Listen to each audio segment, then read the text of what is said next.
स्वागत है आप सभी का एफएम न्यूज में। मैं हूं आपके साथ नेहा वालिया। शुरू करते हैं कार्यक्रम 4 का चौका। दिन की 4 बड़ी खबरें और सबसे पहली खबर प्रियंका गांधी से।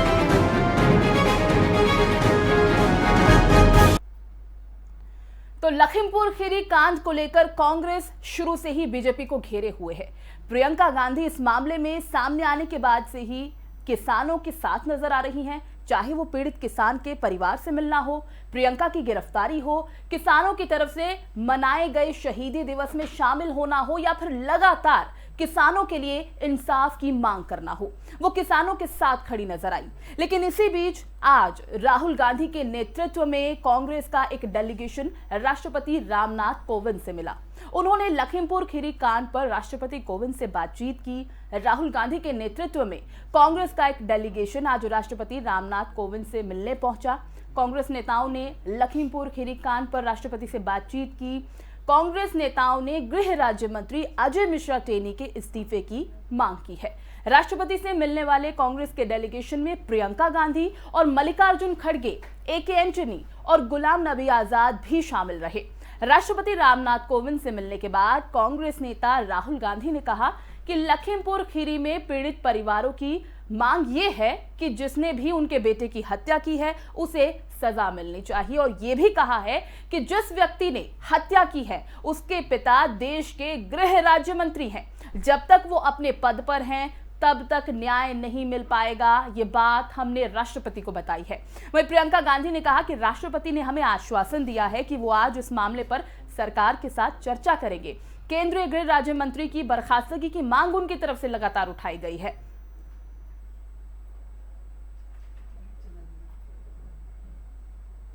जब हम लखीमपुर खीरी में शहीद किसान और श्री रमेश कश्यप जो पत्रकार थे उनके परिजनों से मिले, तो जैसे राहुल जी ने कहा वे सिर्फ न्याय चाहते हैं, और उनके लिए न्याय का मतलब ये है कि सिटिंग जजेस द्वारा जांच की जाए, एक निष्पक्ष जांच हो। और सबसे महत्वपूर्ण मुद्दा उन्होंने ये उठाया कि जो गृह राज्य मंत्री हैं देश के, जो अपराधी के पिता हैं, उनकी बर्खास्तगी की जाए। उनका ये मानना है कि जब तक इनकी बर्खास्तगी नहीं होगी तब तक निष्पक्ष जांच नहीं हो सकती और अपराधियों को सही सजा नहीं मिलेगी। मैं मानती हूँ कि ये सिर्फ उन शहीद किसानों और शहीद पत्रकार के परिजनों की मांग नहीं है, ये उत्तर प्रदेश की सारी जनता की मांग है, और ये देश के एक एक जो राइट थिंकिंग इंसान हैं उनकी भी मांग है। जब हम लखीमपुर खीरी में शहीद किसान और श्री रमेश कश्यप जो पत्रकार थे उनके परिजनों से मिले, तो जैसे राहुल जी ने कहा वे सिर्फ न्याय चाहते हैं,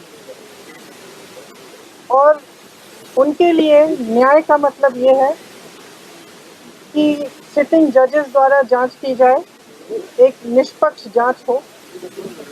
और सबसे महत्वपूर्ण मुद्दा उन्होंने ये उठाया कि जो गृह राज्य मंत्री हैं देश के, जो अपराधी के पिता हैं, उनकी बर्खास्तगी की जाए। उनका ये मानना है कि जब तक इनकी बर्खास्तगी नहीं होगी तब तक निष्पक्ष जांच नहीं हो सकती और अपराधियों को सही सजा नहीं मिलेगी। मैं मानती हूँ कि ये सिर्फ उन शहीद किसानों और शहीद पत्रकार के परिजनों की मांग नहीं है, ये उत्तर प्रदेश की सारी जनता की मांग है, और ये देश के एक एक जो राइट थिंकिंग इंसान हैं उनकी भी मांग है। जब हम लखीमपुर खीरी में शहीद किसान और श्री रमेश कश्यप जो पत्रकार थे उनके परिजनों से मिले, तो जैसे राहुल जी ने कहा वे सिर्फ न्याय चाहते हैं, और उनके लिए न्याय का मतलब ये है कि सिटिंग जजेस द्वारा जांच की जाए, एक निष्पक्ष जांच हो।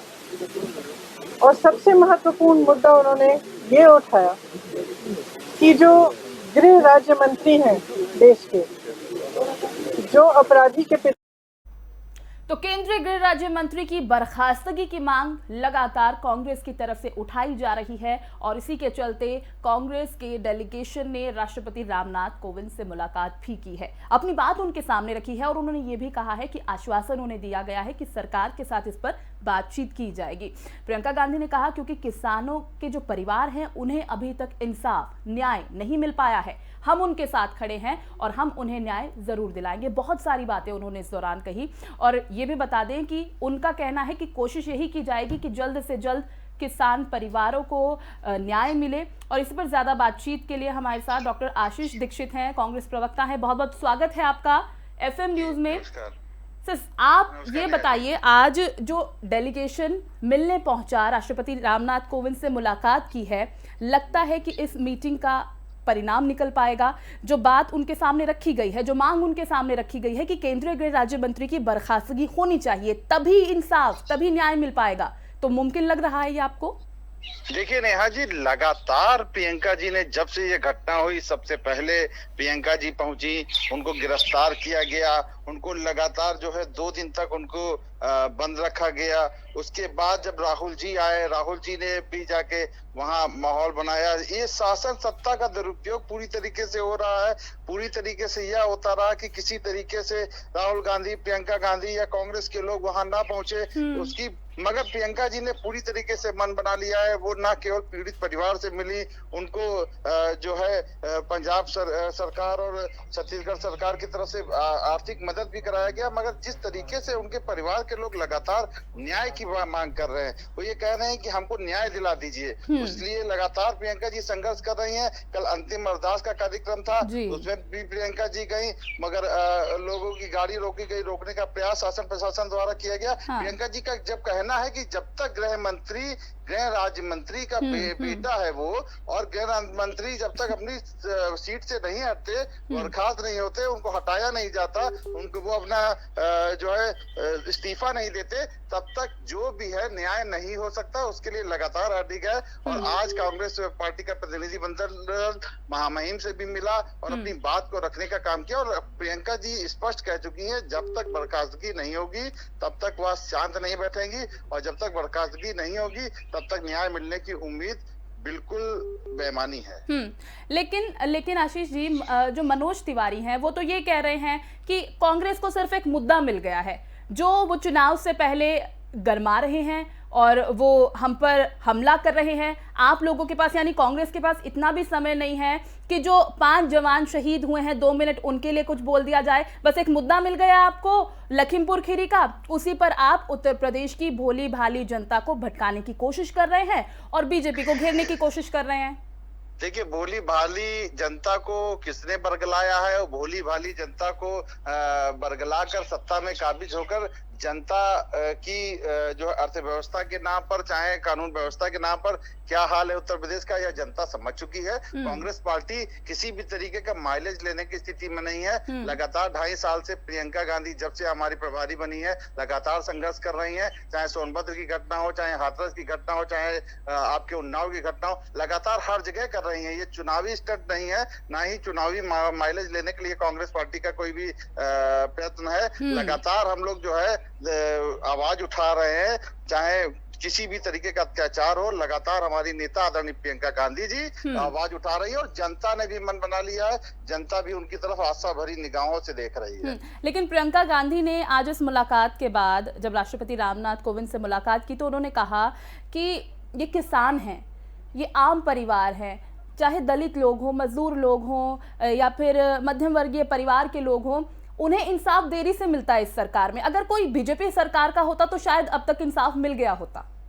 निश्चित ही देखिए, जिस तरीके से लगातार उत्पीड़न हो रहा है और सुनवाई नहीं है, लगातार शासन सत्ता के लोग जो है अपने पद का दुरुपयोग कर रहे हैं। अब आप कल देख लीजिए, कल इनके खुद के अध्यक्ष ने कहा है कि जो है विधायक सांसद के परिवार के लोग कहीं किसी भी तरीके का इन्वॉल्वमेंट ना करें। तो कहीं ना कहीं देखिए इन्वॉल्वमेंट है इन लोगों का। ये लोग सत्ता का दुरुपयोग कर रहे हैं और थाने पे दबाव बना के पूरे तरह एक सिंडिकेट चला रहे हैं। अपराध पे लगाम नहीं लग रहा है, ठोको नीति और ये नीति इस तरीके के बना के देखिए माहौल पूरी तरीके से खराब है, पूरी तरीके से। और ये भारतीय जनता पार्टी और आशीष जी लेकिन प्रियंका गांधी पर भी माहौल खराब करने के आरोप लगाए जा रहे हैं। एक सिख संगठन जब वो अरदास में पहुंचती हैं तो उनकी तरफ से कहा गया कि आप यहाँ लखीमपुर खीरी पहुंचकर सिर्फ माहौल खराब करने की कोशिश कर रही हैं।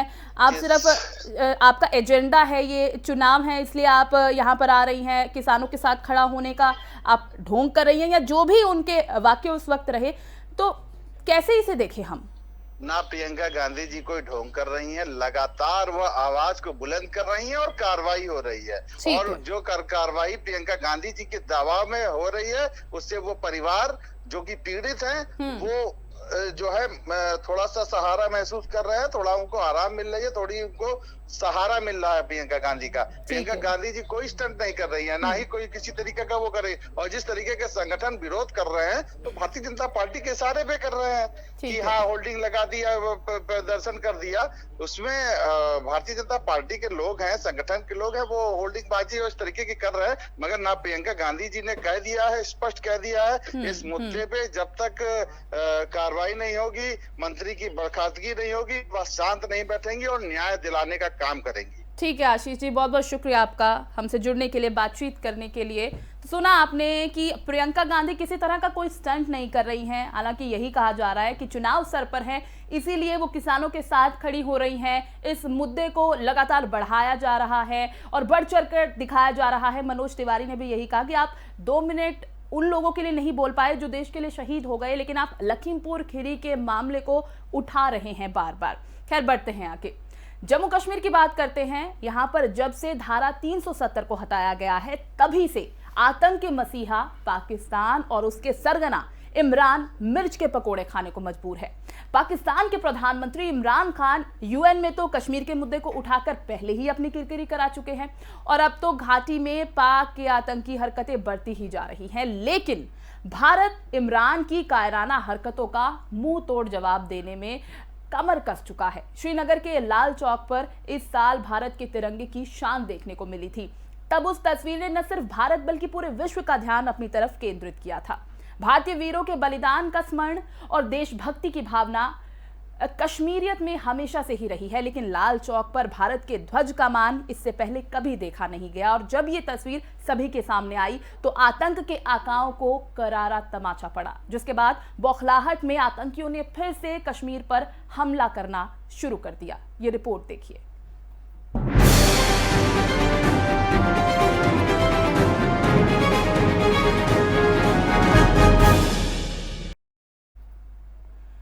और इसी के साथ बढ़ते हैं आगे। देश में कोरोना की अगर बात करें तो कोरोना का कहर लगातार जारी है, उसकी अपडेट भी आपको देंगे। लेकिन उससे पहले आपको दिखाते हैं कि किस तरह से कश्मीर की घाटी पर आतंकियों का साया मंडरा रहा है। लोग डर के साए में जीने को मजबूर हैं। श्रीनगर में शांति, आतंकियों को जलन। लाल चौक में तिरंगा देख बौखलाए आतंकी। फिर एक बार होगा आतंक पर प्रहार। मोदी शाह का प्रण, आतंक से लड़ने के लिए सजा रण। आतंक के खिलाफ अब होगा इंकलाब। 5 अगस्त 2019 ये तारीख इतिहास के पन्नों में दर्ज है। कहानी भी कुछ ऐसी है जिसने देश में सियासत को एक नई ही दिशा दी, तो वहीं रक्षा के क्षेत्र में भारत के लिए बहुत बड़ा बदलाव लाई। इस दिन संसद में देश के गृह मंत्री अमित शाह ने जोरदार दहाड़ मारी और आतंकी मसीहाओं पर जोरदार प्रहार भी किया, जिसके बाद देश के अभिन्न अंग जम्मू और कश्मीर को धारा 370 की बेड़ियों से आजादी मिल गई। लेकिन असल मुसीबत तो इस सब के बाद शुरू हुई। घाटी का माहौल खराब करने की फिराक में बैठे आतंकियों को मानो एक बड़ा झटका लग गया, जिसके बाद आतंकियों के समर्थन में कुछ अलगाववादी नेता भी कूद पड़े, जिसके मद्देनजर शांति का माहौल बनाए रखने के लिए कुछ नेताओं को नजरबंद कर दिया गया। साथ ही सुरक्षा के लिहाज से घाटी में इंटरनेट सेवा को बंद कर दिया गया। अब एक बार फिर से आतंक के आकाओं ने अपने पंखों को फहराया है। आतंकियों के निशानों पर अब कश्मीर में रह रहे अल्पसंख्यक हिंदू हैं। इस कड़ी में पाकिस्तान के भेजे आतंकियों ने अब तक देश में महज कुछ महीनों में ही कई अल्पसंख्यकों की निर्मम हत्या कर दी। कश्मीर में नागरिकों की टारगेट किलिंग, श्रीनगर में 11 आम नागरिक, अनंतनाग में 4 आम नागरिक, कुलगाम में 3, सोपोर में 3 आम नागरिक, अवंतीपोरा में 3 आम नागरिक, ट्राल में 2 आम नागरिक, बड़गाम में 1 आम नागरिक। तो कश्मीर में आम नागरिकों को आतंकी अपना निशाना बनाते दिखाई दे रहे हैं। इस कड़ी में आतंकियों ने अब तक साल भर में कुल 25 लोगों को निशाना बनाया, जहां श्रीनगर में सबसे ज्यादा 11 आम नागरिकों की जान पाकिस्तान के आतंकियों ने ली, तो वहीं अनंतनाग में 4 और कुलगाम, सोपोर, अवंतीपोरा में आतंकियों ने 3 आम लोगों को निशाना बनाया। तो वहीं त्राल और बड़गाम में 2 और 1 आम नागरिक को पाकिस्तानी आतंकियों ने अपनी गोलियों का शिकार बनाया। हालांकि घाटी को दहलाने की साजिश पाकिस्तान अब भी करता दिखाई दे रहा है। इस बीच सेना और सुरक्षा बलों ने अपनी जिम्मेदारी को निभाया है। पाकिस्तानी आकाओं को करारी शिकस्त देने के लिए NIA ने भी 4 आतंकियों को गिरफ्तार किया और ये सीधा संदेश दिया है कि अब आतंक के खिलाफ नो टॉलरेंस पॉलिसी अपनाई जाएगी। Bureau report, FM news. Srinagar. तो देखा आपने कि किस तरह से आतंकियों पर नकेल कसने की कोशिश लगातार जारी है, लेकिन घाटी में अभी भी लोग डर के साए में जीने को मजबूर है। बढ़ते आगे, देश में कोरोना का कहर भी लगातार जारी है और इस बीच बात अगर तीसरी लहर की करें तो इसे लेकर भी एक्सपर्ट्स लगातार सावधान करते दिखाई दे रहे हैं। माना जा रहा है कि कोरोना की तीसरी लहर सबसे ज्यादा बच्चों को प्रभावित करेगी। अब ऐसे में बच्चों के लिए वैक्सीनेशन को लेकर राहत की खबर सामने आई है। इस रिपोर्ट से समझिए। भारत में बच्चों के लिए कोरोना वैक्सीन को मंजूरी मिल गई है। ये त्योहारों के मौसम से पहले और संक्रमण की संभावित तीसरी लहर पर चिंताओं के बीच बच्चों के लिए एक कोविड-19 वैक्सीन लॉन्च करने की दिशा में महत्वपूर्ण एक कदम माना जा रहा है। भारत बायोटेक ने बच्चों को लेकर जिस वैक्सीन को विकसित किया था, उसे drug controller journal of India यानी DCGI ने सैद्धांतिक तौर पर मंजूरी दे दी है। इसके बाद जल्द ही अब ये वैक्सीन बच्चों को दी जाएगी। ये वैक्सीन 2 से 18 साल तक के बच्चों को दी जाएगी, लेकिन कैसे, आइए ग्राफिक्स के जरिए आपको समझाते हैं। क्या भारत में बच्चों के लिए कोरोना वैक्सीन को मिली मंजूरी? बच्चों के लिए कोविड-19 वैक्सीन लॉन्च करने की दिशा में एक कदम। DCGI द्वारा अंतिम मंजूरी दी जाना बाकी। विशेषज्ञों के साथ चर्चा के बाद बढ़ेंगे आगे। भारत बायोटेक ने बच्चों को लेकर जिस वैक्सीन को विकसित किया था, उसे drug controller journal of India ने सैद्धांतिक तौर पर मंजूरी दे दी है। इसके बाद जल्द ही अब ये वैक्सीन बच्चों को दी जाएगी। आपको बताएं कि 2 से 18 साल तक के बच्चे हैं जिन्हें ये वैक्सीन दी जाएगी। इस आयु वर्ग में भी पहले उन बच्चों को ये वैक्सीन मिलेगी जो कोमॉर्बिड बच्चे हैं। बता दें कि वैक्सीन को मंजूरी मिलने के बाद विशेषज्ञों के एक समूह ने सिफारिश की थी कि भारत बायोटेक की स्वदेशी वैक्सीन कोवैक्सीन को 2 से 8 साल के बच्चों के लिए आपातकालीन उपयोग किया जाना चाहिए, जिसके बाद इस फैसले को लिए जाने के आसार माने जा रहे हैं। ये सिफारिश त्योहार के मौसम से पहले और संक्रमण की संभावित तीसरी लहर पर चिंताओं के बीच बच्चों के लिए की गई है। हालांकि इस मामले में drug controller journal of India की अंतिम मंजूरी के लिए अभी इंतजार बाकी है। Bureau report, FM news. प्रधानमंत्री नरेंद्र मोदी ने आज PM गति शक्ति योजना को लॉन्च किया है। ये केंद्र सरकार का मल्टी मॉडल कनेक्टिविटी के लिए नेशनल मास्टर प्लान है। सरकार की माने तो ये योजना भारत के इंफ्रास्ट्रक्चर के लिए गेम चेंजर साबित होगी और इस प्रोग्राम में सरकार करीब 107 लाख करोड़ रुपए खर्च करेगी। आइए इसके बारे में डिटेल में जानते हैं। सरकार ने बताया है कि गति शक्ति योजना मंत्रालयों के सभी मौजूदा और योजनाबद्ध पहलों को कवर करने वाला ये मास्टर प्लान है और इसमें इकोनॉमी जोन और कनेक्टिविटी इंफ्रास्ट्रक्चर विकसित किया जाएगा। सरकार के मुताबिक इससे इंफ्रास्ट्रक्चर और कनेक्टिविटी में क्षेत्रीय और सेक्टोरल असंतुलन को दूर करने में इससे मदद मिलेगी, सहयोग मिलेगा और इसी के साथ मुख्य सेक्टर्स की तेज ग्रोथ के साथ रोजगार पैदा होगा। गति शक्ति योजना में सरकार के सभी इंफ्रास्ट्रक्चर प्रोजेक्ट्स का इंटीग्रेशन किया जाएगा। सरकार के मुताबिक इस योजना से इंफ्रास्ट्रक्चर डेवलपमेंट में सभी जो बाधाएं सामने आती हैं वो दूर हो पाएंगी। सरकार के मुताबिक इस योजना के तहत बिना किसी योजना के किए जाने वाले कंस्ट्रक्शन की वजह से होने वाली रुकावटों को भी दूर किया जा सकेगा और इस योजना के तहत कनेक्टिविटी को मजबूत करने के लिए नेशनल हाईवे का 2 लाख किलोमीटर का इंटीग्रेटेड नेटवर्क बनाया जाएगा। इसके साथ भारतीय रेलवे व्यापार में ज्यादा सुविधा देने के लिए 1600 मिलियन टन की कार्गो हैंडलिंग किया जाएगी। सरकार के मुताबिक इस योजना के तहत 11 इंडस्ट्रियल कॉरिडोर की स्थापना भी की जाएगी जो कुल 25,000 एकड़ के क्षेत्र में बनेंगे। सरकार का इस कदम को अगर हम देखें तो इससे लक्ष्य मेक इन इंडिया को और ज्यादा मजबूती दिया जाना होगा। गति शक्ति योजना के अंदर पूरे देश में सरकार कुल 109 फार्मा क्लस्टर विकसित करेगी और इससे देश में हेल्थ केयर मजबूत बनेगा। इसके अलावा 90 टेक्सटाइल क्लस्टर या मेगा टेक्सटाइल पार्क बनाने का भी लक्ष्य रखा गया है।